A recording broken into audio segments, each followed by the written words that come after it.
Olá, sejam todos mais uma vez bem-vindos ao C-Pop, podcast de cultura pop do Correio do Povo. Eu sou o Carlos Correia, mesmo com... quantos graus está agora? 12, mas 12, sensação de 9. Isso que a gente está gravando às 3 da tarde. Tudo bom, Márcio Gomes? Eu tava falando na sacada ali com a Mariana, que já participou aqui do C-Pop. Tá menos que 9. Tá uns 6, assim. Tem vento, né? Tá muito frio. Tá 9. Bom, eu e o Márcio hoje vamos falar de um dos filmes mais aguardados aí da temporada. Fórmula 1, o filme, né? F1, o filme. Provavelmente é daqueles filmes que ele vai ser mais conhecido por algum apelido do que pelo nome, né? Esse aí vai ser o filme da Fórmula 1, né? Ninguém vai chamar de... Ninguém vai chamar de... É porque ele é sem, né? Eu tava vendo aqui, é F1, o filme. O filme. É o filme da Fórmula 1, né? É isso aí. O filme da Fórmula 1 com o Brad Pitt, que chega aos cinemas agora nessa quinta-feira, dia 26. A gente viu hoje na cabine de imprensa e agradecer a Espaço Bom, vamos lá, né? Porque daí a gente não enrola muito aqui, já começa a falar direto do filme.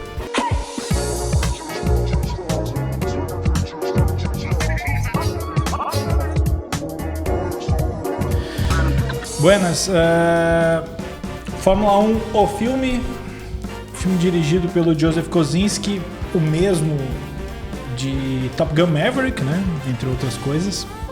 Estrelado pelo Brad Pitt. Do mesmo de... O mesmo de vários outros, né? No qual ele faz o papel do Sonny Hayes, que é um piloto de tudo, na verdade, né? Ele é um ex-piloto de Fórmula... uma ex-promessa da Fórmula 1 dos anos 80 e 90, né? Porque mostra uma corrida dele... Em que ele bate. Em que o carro ao lado é nada mais do que ninguém do que Ayrton Senna. Não aparece o Senna, né? Mas de cara ali, uma das primeiras cenas de Fórmula 1 quando aparece é aquela McLaren clássica do Senna. Eles não falam ali, né? Mais adiante é que eles vão dizer, né? Ah, se ele é daquela época, então ele correu com o Senna e o Schumacher, né? Isso, e com o Emerson Fittipaldi. Não, o Emerson Fittipaldi não. Mas enfim, ele é um ex-piloto que está correndo em todas as categorias. Ele começa correndo NASCAR, aquilo ali, né? Aquilo ali é Daytona. As 24 horas de Daytona. E enfim, aí tem o Javier Bardem, que é dono de uma equipe de Fórmula 1, que é uma equipe fictícia, né? A Apex. Que eles estão eles estão no meio da temporada e não ganharam nada, o carro deles é meio ruim, eles têm um piloto que é uma jovem promessa, né? Que é vivido pelo Damson Idris, que no filme vive o Joshua Pierce, JP. Esse outro piloto é uma promessa, assim, mas né, ele precisa de alguém que dê mais lastro, mais experiência para ele. Um cascudo. Isso. E aí o Javier Bardem convence o Brad Pitt, que não pilota um carro há 30, 40 anos de Fórmula 1, a entrar na categoria, e aí ele vai disputar as últimas 9 corridas aí. Os dois, ele tentando ajudar esse outro piloto e também a equipe. E aí o filme se desenvolve a partir disso.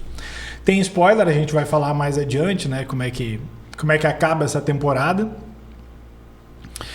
Mas, de forma geral, Márcio, não sei se a gente fala mais alguma coisa. Eu vi que a produção tinha um... Esse filme ele poderia ter sido várias outras coisas em termos de produção, né? Nem vamos falar de roteiro, a gente fala depois. Mas assim, uma das ideias, e faz algum sentido, uma das ideias iniciais ele começou relacionado com um filme, deixa eu até ver de que ano é aquilo, de 1990, o que faz mais sentido ainda, depois a gente fala um pouco mais disso.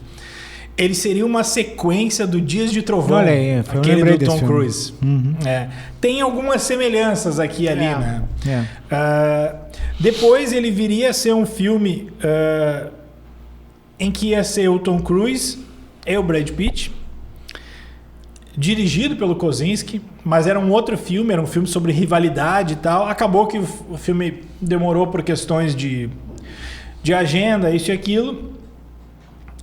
O filme, esse projeto foi parar em outras mãos e virou aquele Ford e Ferrari, que é bem interessante. Bem melhor do que esse. Bem melhor do que esse.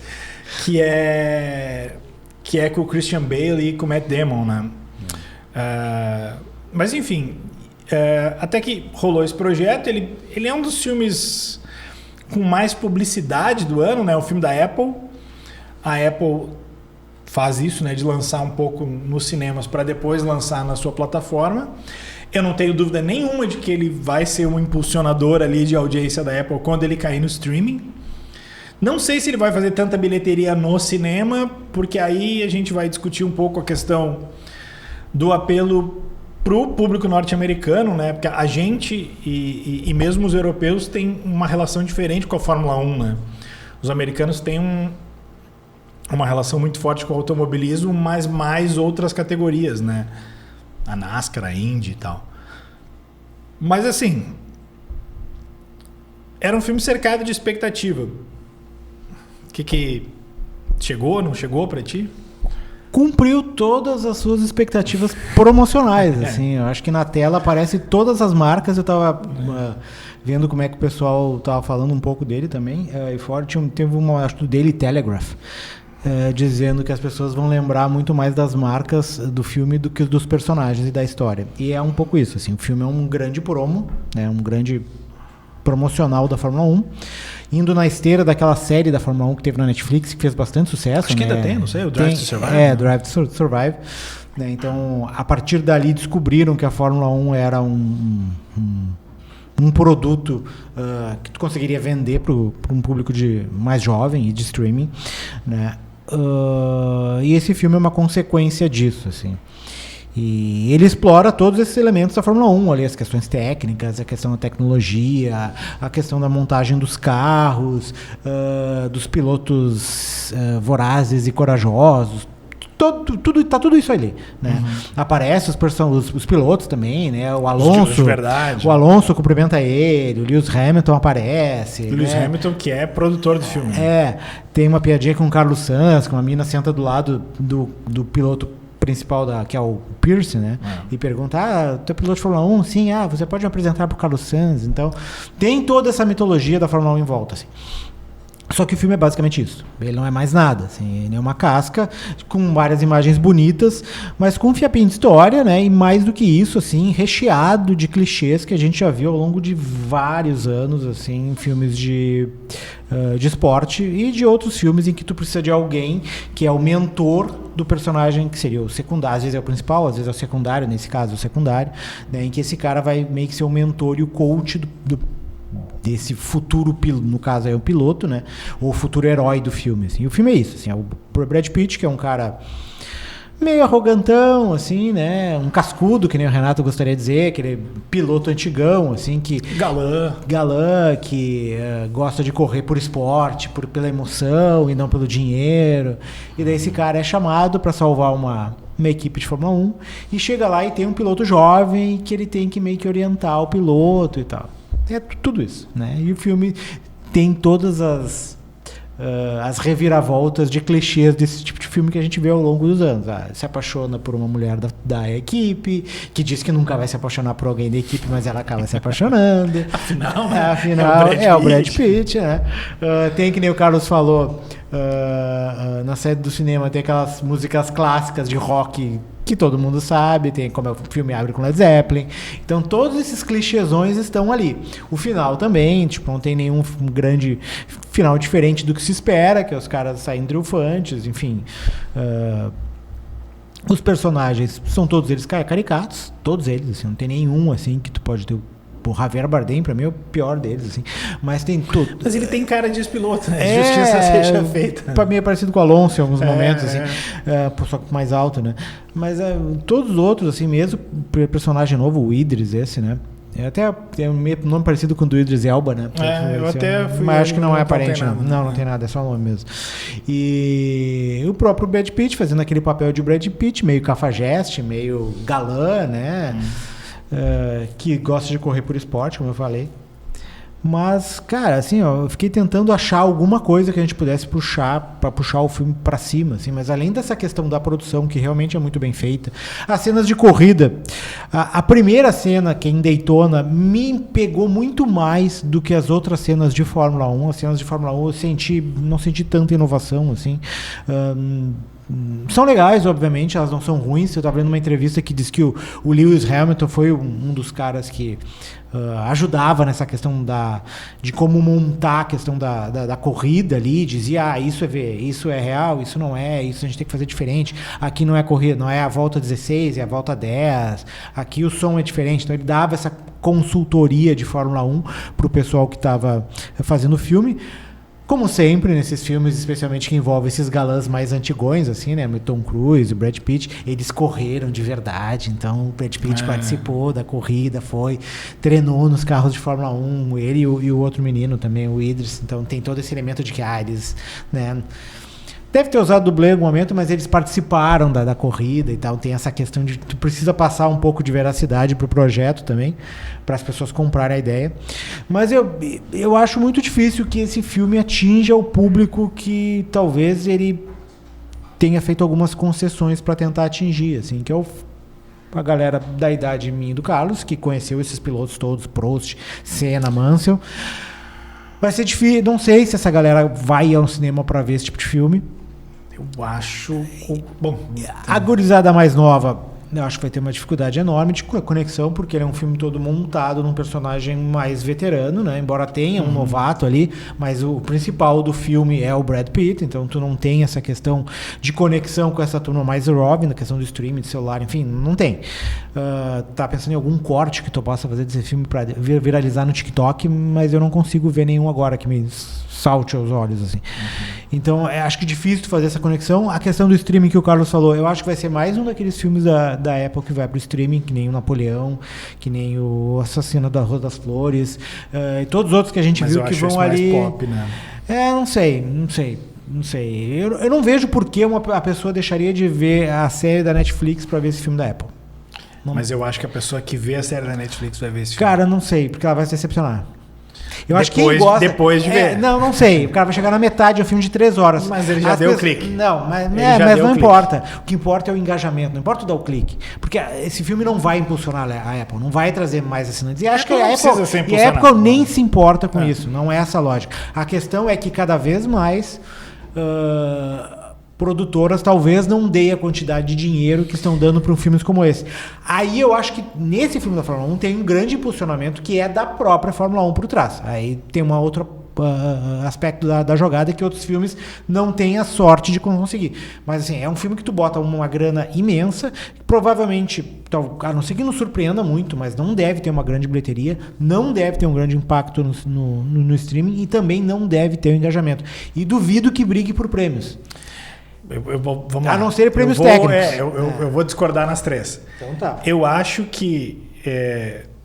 acho que o mais certo para mim, eu acho que ele vai render bem no streaming. Eu acho que ele vai render bem. Eu acho que é o filme da Apple para prêmios técnicos. Eu acho que sim. Ele tem bastante potencial ali, mixagem de som, todas essas paradas assim. Edição, né? Porque as cenas são bem editadas. Eu esperava mais até. Eu achava que eu não esperava muito da história, mas eu disse, cara, é um filme que vai me prender bastante. Eu achava que ia ser tipo o Top Gun Maverick. As cenas do Senna não são melhores que as desse filme? De corrida? Comparando o gasto, tipo, o Senna deve ter tido um orçamento bem menor do que esse filme de Fórmula 1. Né? Na relação custo-benefício, talvez, mas a história do Senna é muito ruim. Não, é ruim, mas a desse aí também. Sim. Esse aí também. Por isso não. Não tô dizendo que é melhor, tô dizendo que as cenas de velocidade do Senna, pra mim, não deixam muito a desejar em relação a essa. Pode ser. Eu acho as cenas boas. A gente teve impacto do IMAX, né? Que do Senna a gente não teve. Eu acho as cenas boas, mas eu esperava mais. Assim, eu esperava algo no nível de ação do Top Gun Maverick. O que me faz crer que falta um Tom Cruise ali. Talvez quem dava as cartas certas no Top Gun era mais o Tom Cruise do que o diretor. Eram 3 coisas que tu tinha falado do streaming, do prêmio e da bilheteria. Eu não sei se ele vai ser um fracasso de bilheteria. Não, acho que fracasso não, mas nem perto de se pagar, eu acho. Não, eu acho que ele não vai ser daqueles filmes que passa de 1 bilhão e tal. Mas eu acho, isso eu já tinha conversado com o Márcio na saída do filme, eu acho que ele é um filme que ele se paga na largada. Porque a quantidade de gente botando grana nele é muito grande.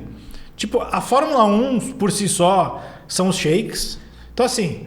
Tem shake. Tem shake. Tem shake. E aparecem os shakes ali no final. Eu não conheço, mas muito provavelmente são os shakes de verdade. Então só ali o filme já deve ter se A última corrida, eu não acompanho a Fórmula 1, eu não sei. A última corrida do circuito é Abu Dhabi? Eu também não tenho certeza. Bernardo Berch. Nessa hora, nosso colunista de Fórmula 1 eu achei estranha a ordem das corridas. Não tenho autoridade para dizer ali, mas achei estranho, tipo assim, Suzuka tá no meio, eu sempre achei que Suzuka tava mais pro final. Daí tu vai sair de Suzuka, vai pro México e depois volta pra Abu Dhabi. Isso eles não têm assim, não tem Interlagos, né? Não tem Interlagos, mas aí a gente entende que assim, eles botaram os circuitos europeus ali, porque fica mais fácil deles montarem, eles montaram de fato. São os mais clássicos, ali Mônaco, Silverstone. Nesse caso, assim, tinha Holanda, Interlagos é mais clássico que Holanda. Mas era mais barato tu fazer o filme lá do que... mas eles também foram pra Abu Dhabi. Bom, aí tem que aparecer o aviãozinho da Etihad chegando lá. Né? Então, assim... todos os anunciantes estão ali. O que tu pensar tá lá. Com a marca de roupa que tu pensar tá ali. Exatamente. Todas. Aliás, queria muitos figurinos. É difícil ter um take que não tem uma marca. Exatamente. Porque provavelmente, até na cena em que o Brad Pitt tá sem camisa na banheira, tem alguma marca no fundo ali. Uma marca de pneu, uma coisa assim. Mas assim, vamos lá. Eu acho ele talvez ele um filme atrasado, assim. No sentido de que ele tem a cara de um filme dos anos 90, assim. Isso aí. Só que assim, em 2025, pra tudo, assim. Por isso que quando eu li ali que ele seria uma sequência do Dias de Trovão, por mais que a história não faça sentido, o espírito faz sentido, assim. O produtor executivo ali é o Jerry Bruckheimer, né, que é o cara do Top Gun, enfim, de todos esses filmes, assim. Tá na cara, o estilo dele tá impresso, assim, no filme. É um filme que vem dos anos 80 e 90, então, assim, é um filme dos anos 90 feito hoje. Eu brinquei que, assim, ele é aquele filme que tu vai ver e vai dizer assim, ele não é, tipo... Tu vai ver com... Tipo, a galera que vê com o pai o filme, assim, tem muito essa brincadeira, né, de Instagram, assim. Achei o filme mais ou menos. Aí olhei, meu pai tava vendo o filme. O que tu achou assim? Filmaço, obra-prima. Esse é muito filme de pai. Mas sabe o que eu acho, assim? Se a gente pegar o Top Gun Maverick, que é um filme que eu gosto, mas eu não gosto tanto que nem tu, mas eu gosto também. Só que assim, é um filme que tem essa cara dos anos 80, tem esse clima, mas tem uma emoção por trás. Sim, esse filme é sensacional. Esse filme é completamente insípido. Ele não tem nada. Ele é sem graça, ele é... E eu não sei se não plastificado, pelo sabe? Então fato não tem emoção nenhuma, alma nenhuma esse filme. De que, assim... é um filme sem vilão. Não tem vilão. São o cara ali que tenta... Tem o cara da empresa. Até a parte que tem spoiler depois ali. a gente chega no spoiler. Mas assim... Não é um vilão. Não chega a ser um vilão.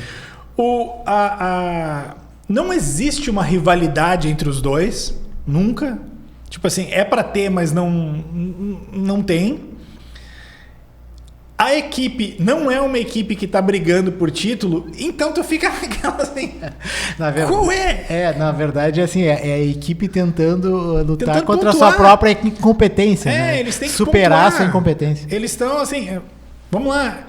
O objetivo deles é fugir da zona do... É um campeonato, é um filme sobre o Campeonato Brasileiro e que teu objetivo é fugir da zona do rebaixamento. Na verdade, a empresa a companhia tá para ser vendida, então eles têm que fazer pelo menos uma vitória, Eles têm que ter uma vitória em 3 anos. Em 3 anos para que a empresa ganhe um impulso e consiga continuar competindo. E assim, então essa é a ideia de trazer o Brad Pitt.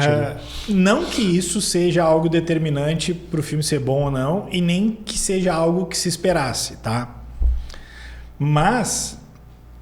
é bom que se diga, até para gerenciar expectativas de quem ainda não foi ver e está esperando,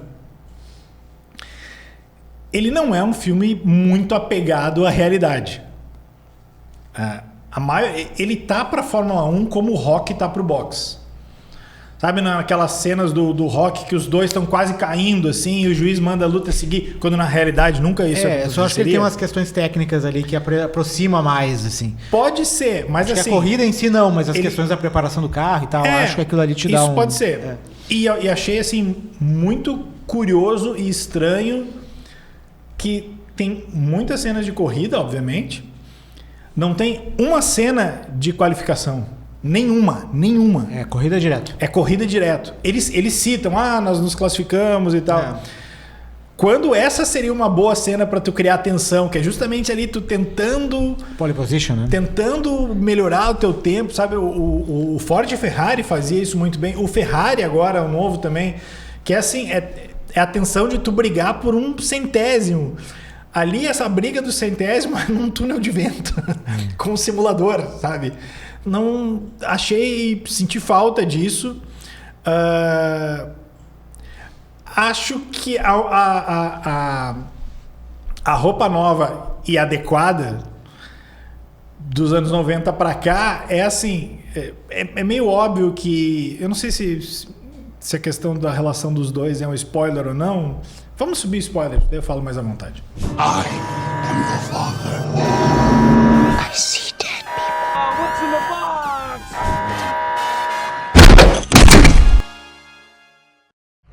A relação do Brad Pitt com a personagem da... Deixa eu pegar o nome dela aqui. A personagem feminina do filme. Que ela é a engenheira técnica da... Não é a chefe do carro. Ela é a engenheira. Vivida pela Carrie Condon, que no filme vive a Kate. Pelo menos eles botaram alguém da faixa etária parecida com o Brad Pitt. Pra não ser assim, o cara lá com seus 60 pegar uma guriazinha de 25, assim. Isso eles tiveram um cuidado. Mas é o popular, parabéns por não fazer mais do que a tua obrigação.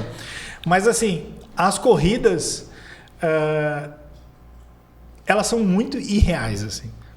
Porque não existe lá pelas tantas um jogo de equipe deles em que, para favorecer o outro piloto, basicamente o Brad Pitt vai tirando todo mundo da corrida, ele vai batendo em todo mundo. Ele bate, entra o safety car. Ele bate, entra o safety car. Cara, o Nelsinho Piquet que o diga, que fez uma manobra que uma vez se suspeitou que fosse isso e acabou meio que a carreira dele. O Brad Pitt vai fazendo isso corrida após corrida e nada acontece. Os caras estão de olho em ti. Não existe aquilo ali. E outra, tem um acidente.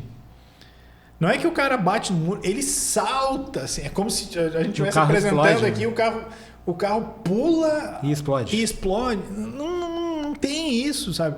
Eu até estava combinando com o Bernardo fazer mais adiante uma matéria esse ano, porque são 30 ou 40 anos da Fórmula 1, é um dos maiores intervalos da Fórmula 1 sem ter uma morte. Tipo assim, nunca teve tanto tempo, e esse ano vai ter uma data cheia. Eu acho que são 30 anos.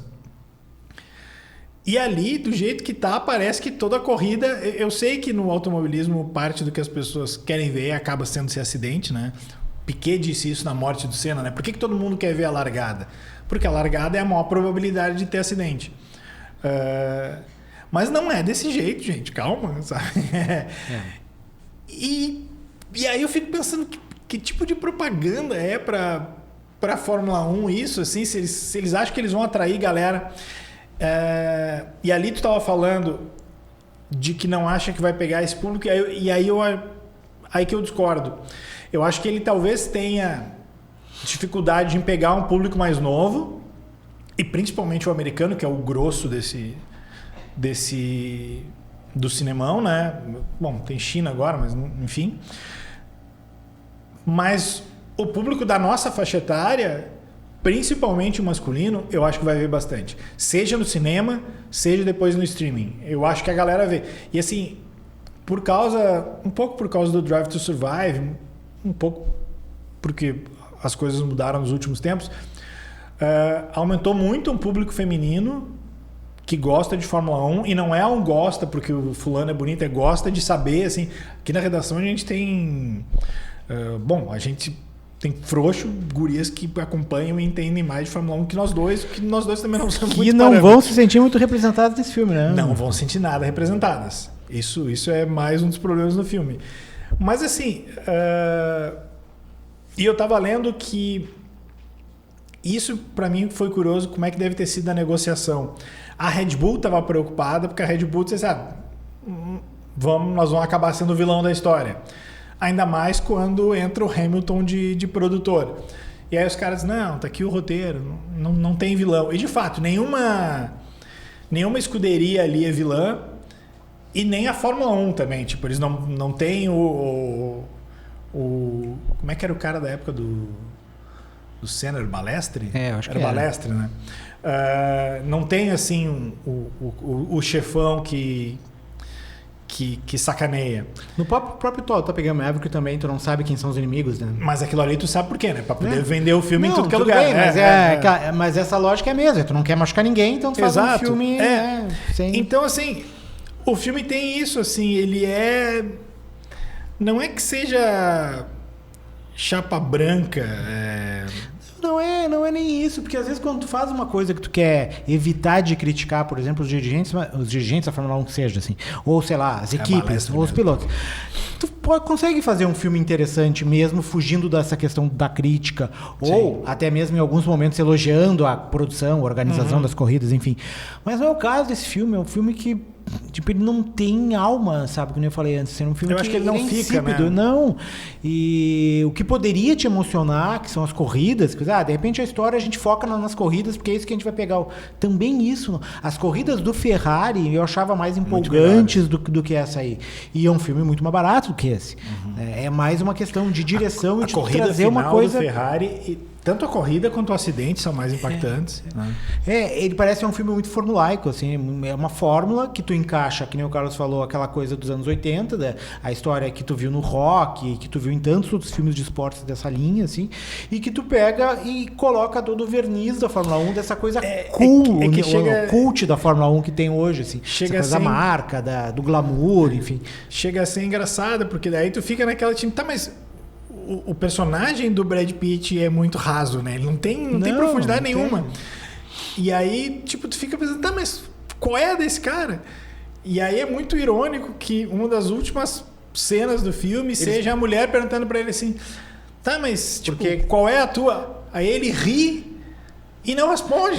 Que é a pergunta no começo do filme, quando ele recebe a proposta que a lanchonete, que a garçonete pergunta pra ele, né? Ele diz, eu recebi uma proposta pra treinar tal, o que tu acha? Aí ele diz, mas qual é o dinheiro? Qual é o salário? Ele diz, mas não tô pela grana. Então você tá por quê? E ele não responde. Ele nunca fala. Mas assim, e o roteiro vamos lá, vamos fazer uma brincadeira com Fórmula 1. É um roteiro em que tu adivinha tudo que tá depois da curva.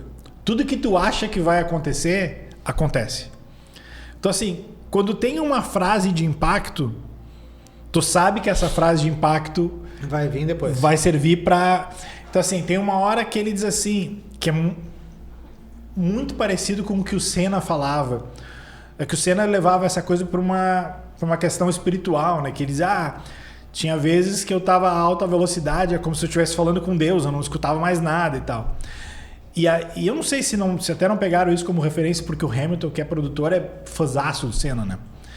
E ali tem uma hora que ele diz assim, quando eu tô sozinho ali, eu não sinto nada, é como se eu estivesse voando. Tu sabe que aquilo ali vai vir. Aí chega uma hora da corrida que ninguém responde, ele tá correndo a milhão, e aí ela diz assim, o que tá acontecendo? E ela diz assim, ele está voando. O que eu... só pra não dizer que eu não falei de flores, né? Tipo, não só detonar o filme. Acho que tem algumas coisas interessantes ali.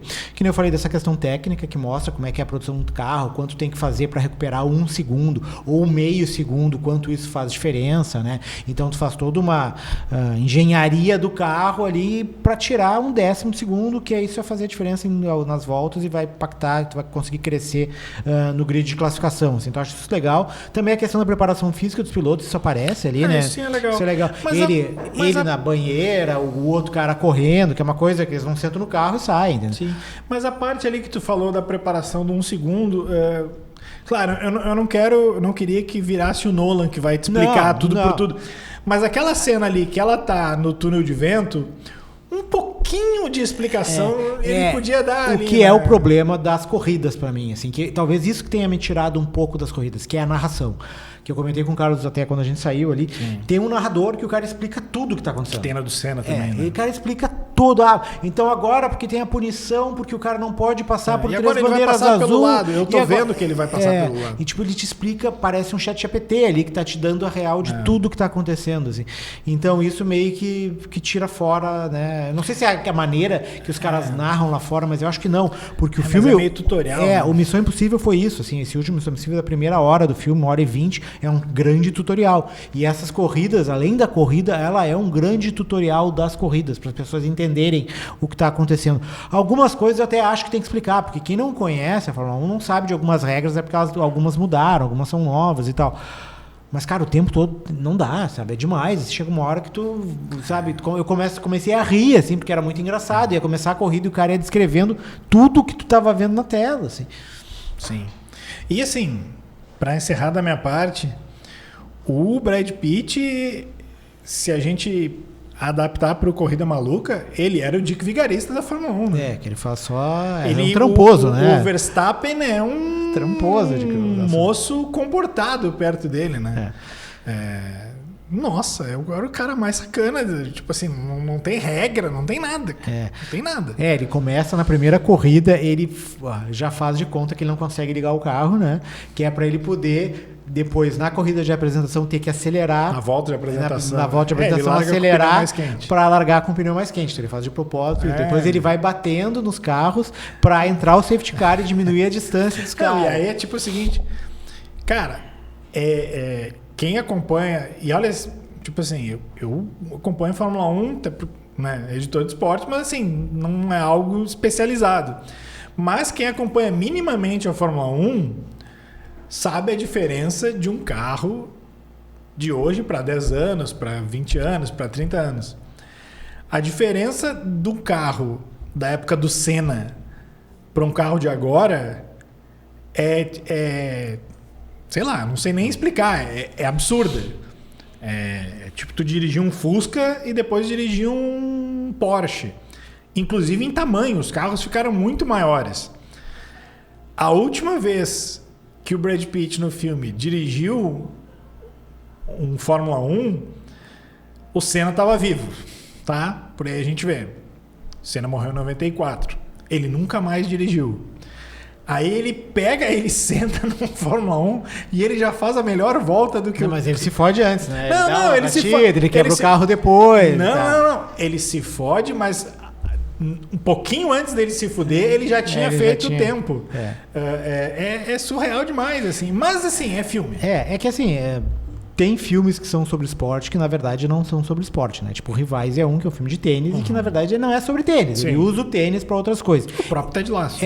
Esse não. Esse, ele é um filme de esporte sobre esporte. Só o que importa ali é o esporte e tudo que cerca o ambiente esportivo, né? E todos aqueles discursos coach, né? De superação e de coisa que a gente está acostumado a ver nesse tipo de filmes. Então, ele é isso. Quando falta a questão da verossimilhança, a gente sente muito mais do que sente nesses outros filmes. Então, quando tem essa questão que o Carlos falou, do cara que pega o carro da Fórmula 1 e sai dirigindo numa boa, depois mesmo ficando, sei lá quantos anos fora, 3 décadas fora, 4, sei lá. É a mesma coisa da narração que te tira do clima da corrida ali, que tira do som da corrida, de tudo que te consegue te jogar para dentro do ambiente da corrida, esses elementos acabam te tirando fora, e daí começa assim, tu não te empolga com a história, tu não te empolga com os personagens, tu não te empolga com a corrida. Chega uma hora que tu te pergunta, eu tô fazendo o que aqui, né? Sim. Por que eles me botaram nessa sala para ver esse filme? Então é um pouco isso que fica. Então assim, eu não tinha grandes expectativas desse filme, mas para mim foi uma grande decepção, assim, porque eu esperava que tecnicamente, pelo menos, esse filme, além da questão visual, assim, ele fosse melhor, mais interessante. Pelo menos nas corridas eu ia me sentir mais motivado, mais empolgado. E não foi assim. No final eu tava cansado do filme. Que são filmes de quase 3 horas, assim. E no final, que ele larga, né, a gente já tá na parte dos esportes, ele vence a última corrida, né? Obviamente se esperava que ou ele ou outro cara ganhasse. É a única que eu achei que eu não achei fosse que outro ele. cara ia ganhar e ele acabou ganhando. E daí ele, obviamente, abandona, porque ele já fez o que ele queria, ele ganhou a corrida, ajudou o amigo dele e tal, e vai caçar corridas, porque ele é um mercenário das corridas, né? Ele caça corridas. Eu imaginei que ele ia acabar em Tarumã, correndo às 12 horas, mas não, foi pra Barra, né? Por um brevíssimo momento, eu achei que ia ter uma participação especial do Tom Cruise ali no finalzinho. Ele tava na pré-estreia, ele é amigo do diretor. Tom Cruise tá em todas as pré-estreias. Ele tava na pré-estreia do Pecadores, tava nessa aí. O Tom Cruise tá encampando a bandeira do cinema. Aliás, acho que faltou Tom Cruise nesse filme. Acho que Tom Cruise daria mais... Pode ser. Tom Cruise cuida Ele teria voado naquele carro que explodiu e teria sido retirado dentro das chamas ali. Cuida melhor dos seus projetos. Pneuzinhos? Quantos pneuzinhos você dá? Eu dei menos pneuzinhos do que tem no carro Fórmula 1. Pra mim são 2 pneuzinhos. Eu dei 2,5. Cara. É uma moto pra mim. Esse filme é uma moto. Se fosse MotoGP, talvez teria... Tá bom. 2,5. Mas vi até que a média tá mais alta do que aqui no C-Pop. Né? Talvez o C-Pop seja mais chatinho. A gente tá meio ranzinho. Vamos lá. Dicas da semana, então.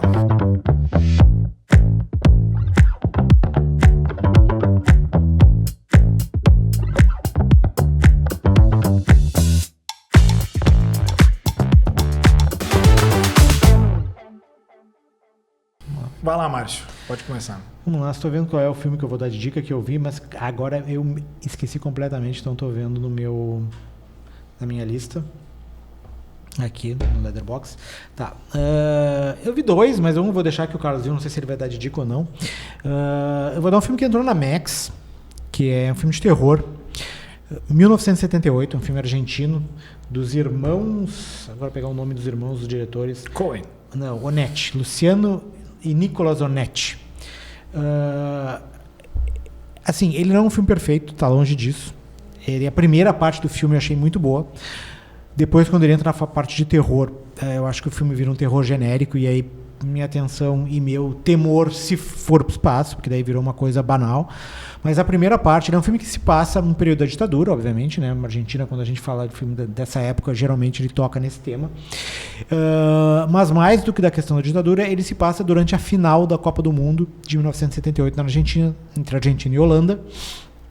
Então é durante aquela tarde-noite ali que ocorreu a final que se desenrolam os acontecimentos do filme.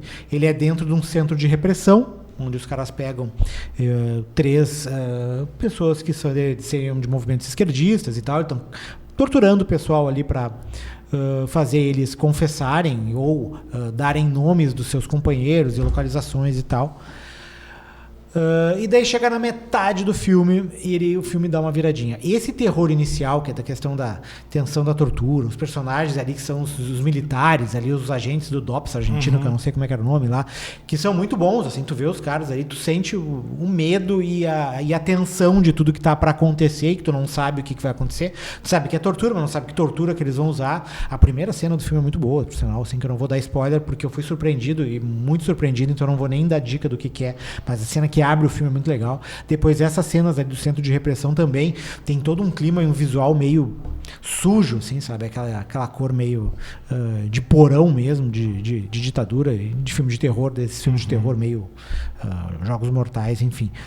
Mas daí eles pegam uns outros caras e esses outros caras não são comunistas, daí são de uma seita demoníaca, sei lá. Vocês mexeram com a pessoa errada. Vocês mexeram com a pessoa errada. E daí vira um filme de terror cheio de uns pseudo-zumbis ali, aqueles olhos vermelhos, muito sangue, gente se mordendo. Então, tipo, vira aquela banalização com bastante gore. E daí essa parte meio que tirou, porque todo o terror inicial da ditadura fica diluído nesse horror meio trash, assim, que daí com todo aquele impacto verossímil, tu vai pra uma coisa completamente fora do comum, assim. Meio que o terror todo ficou na primeira parte. A segunda parte ele vira não chega a ser uma comédia, mas vira um filme comum, assim. De qualquer forma, eu acho que por esse clima e por essa primeira parte, pelo menos, acho que vale a pena ver. Então é 1978, tá no Max. Tá. A minha dica é... Deixa eu até confirmar, porque eu acho que foi o vencedor de Gramado do ano passado. Hotel Destino? Não. Foi Motel Destino, ganhou? O Oeste Outra Vez, esse mesmo. Ele ganhou? Achei que tinha sido Motel Destino. Não, o ano passado foi o vencedor de melhor filme do Festival de Gramado. Oeste Outra Vez. Entrou agora no Telecine. É um... Eu vi gente chamando como western. Entendo, não sei se eu acho isso, mas enfim. É um filme que se passa ali na região centro-oeste do país ali. E é um filme, na verdade, mais sobre fragilidade masculina do que qualquer coisa. Porque a história é o seguinte, são dois caras... Contrário do Fórmula 1, então, né? Não, totalmente contrário. Oposto, não. Totalmente. Em comum, a pouca participação de mulher, mas aqui faz sentido. São dois caras ali, um vivido pelo Babu Santana e outro pelo Ângelo Antônio. O Ângelo Antônio perdeu a mulher, né? Ele diz que perdeu a mulher pro Babu. Então, tipo assim, ele não se conforma com isso. Começa o filme os dois brigando. E é a única cena que aparece uma mulher, né? Porque ela vê os dois brigando, ela pega e sai, assim. Tipo assim, cara... E tem uma parte que ele diz assim, não, porque eu perdi ela. E o cara diz assim, como tu perdeu? Cara? Tipo, não é assim que tu perde ou ganha uma mulher. Uma mulher tu não ganha ou perde, assim. Enfim, aí ela pelas tantas, ele contrata alguém para matar o cara contrata alguém para matar ele. Os matadores também têm seus dilemas, também relativos a isso. Então, assim, é um filme muito mais sobre a relação dos homens com homens, entre homens, e a relação deles com as mulheres, assim, o quanto tem essa coisa de achar que... tem vários que dizem assim, os personagens mais velhos, não, eu acho que eu preciso arrumar uma mulher para mim, né, para me fazer companhia, para cuidar da casa, tipo assim, é sempre uma coisa de assim, alguém tem que cuidar de mim, mas eu faço o que eu quiser, e como eles não falam sobre isso, assim, cara, então não por isso que eu entendo quando falam que é um pouco western, mas ele não é western nesse sentido, assim. Tem tiroteio? Tem tiroteio. Tem até boas cenas de ação. Mas não é sobre isso. É muito mais sobre uma coisa interior desses personagens, que fala muito sobre a psicologia masculina e a fragilidade masculina do que qualquer coisa. Oeste Outra Vez entrou no Telecine. Eu acho que o Márcio achou que eu ia falar do Tempo de Guerra. O Tempo de Guerra também é legal. Eu achei mais um filme exercício. Assim, é o filme novo do Alex Garland, né? Que é o mesmo que fez Guerra Civil ano passado e é o roteirista do Extermínio, que a gente falou aqui semana passada. Eu acho legal, ele cria situações tensas ali, mas me pareceu mais um job para mostrar, olha o que eu sei fazer aqui, olha o que eu sei fazer. Mas é interessante, assim. Me lembrou um pouco, assim, mas eu gosto mais desse. Aquele Falcão Negro em Perigo, assim. Tipo assim, tem uns caras... Que a história do Tempo de Guerra é um grupo que tá ali... Invade uma casa no Iraque, né? Eu acho que é o Iraque. E tá preso ali, eles têm que esperar ajuda. Os caras começam a cercar a casa. Os caras começam... Os insurgentes. E... Gosto do final, gosto do que acontece. Não vamos falar aqui, mas gosto do que acontece, assim, a partir da resolução da coisa, assim, como, tipo assim... vida, eu acho muito engraçado, mas trágico também. Tem um cara que... Virou atual de novo, né? Virou atual por causa da guerra do Irã e Israel, e agora que os Estados Unidos entrou, mas agora parece que está acabando, enfim, meio confuso. Quando a gente terminar esse programa, não sei o que aconteceu, né? Depois de ter tido um outro ataque lá. Mas, enfim, tem um cara que, num dos ataques, o cara tem a perna detonada com estilhaço, né? Estilhaço toda a bomba e tal. Então ele tá ali gritando de dor, pedindo morfina. E daí entra uma turma nova lá e os caras vão ali e começam a chutar a perna dele, né? Bate na perna, vamos lá, levanta aí, vamos pra guerra. Aí o cara começa berrando de dor. O cara vai botar morfina, botei errado, botei no meu dedo. Então mata todas essas presepadas, insensibilidades. É um elenco conhecidinho, né? É o menino esse da perna, é o guitarrista lá do Stranger Things. Que agora vai estar no Quarteto Fantástico, né? Tem o outro lá, que era o guri do Black Mirror, que é o confeiteiro do urso. Isso. Tem mais gente conhecida. O outro cara que tu acha que morreu e não morreu é o cara do Shogun. Enfim, tem um elenco bastante famosinho, gente. assim. Aliás, parece que o urso vai Essa sair agora. semana, né? acho que é quarta-feira agora. Mais conhecido como amanhã. Mais conhecido como amanhã. Então teremos que correr. Final de semana... Não, semana que vem. Mas entra todo urso? Não, entra um por semana. Eu acho que deve ser um por semana. Acho que é um por semana. O que vai entrar agora é... deixa eu dar uma outra dica. O que vai entrar agora é o final desse mês, é o Round 6. Round 6. E acho que hoje ou amanhã tá começando o Ironheart, né? Aquela série de super-herói lá da Disney. Aí deu pra mim. Não, uma outra dica que é um negócio que eu tava usando bastante aqui, porque eu acho sempre ruim os mecanismos de qualquer streaming. Com a história do algoritmo sempre querer te botar alguma coisa goela abaixo, eu acho sempre ruim achar onde é que estão os lançamentos. E eu descobri que tem um site ou um aplicativo que chama Just Watch. Ou o aplicativo é só Just Watch mesmo, ou o site eu acho que é justwatch.com, não sei se é .com.br. E aí tu vai em novo e diariamente ele diz, tu pode escolher pelo serviço ou meio que bota todos assim, ó. Tipo, ó, na Netflix, o que entrou hoje? Ó, estão vendo aqui. Hoje entrou Filthy Queen, um stand-up, né? E um outro documentário, Trainwreck Poop Cruise. Mas assim, o bom é que eles vão atualizando diariamente. Então, se tu quiser saber o que entrou... Coisas, por exemplo, eu descobri semana passada que tinha entrado no Prime... Eu nem vi ainda um documentário sobre o Ennio Morricone, de 2022. Eu nem sabia da existência desse filme. Não apareceu para mim, assim, quando eu abro o aplicativo, não aparece. Então, tipo assim, é bom para saber o que tem. Para saber o que tá entrando. E tu pode fazer cadastro ali de graça e logar só os teus streams. Então, dali já facilita bastante. Pickups desta vez... Thiago Basso, certo? A gente vai ficando por aqui. Talvez essa semana ainda, né? Não provavelmente, sabemos ainda. né? Tem a Megan, né? Tem a Megan. Megan. Então tá. Até qualquer hora. Um abraço. Tchau, tchau.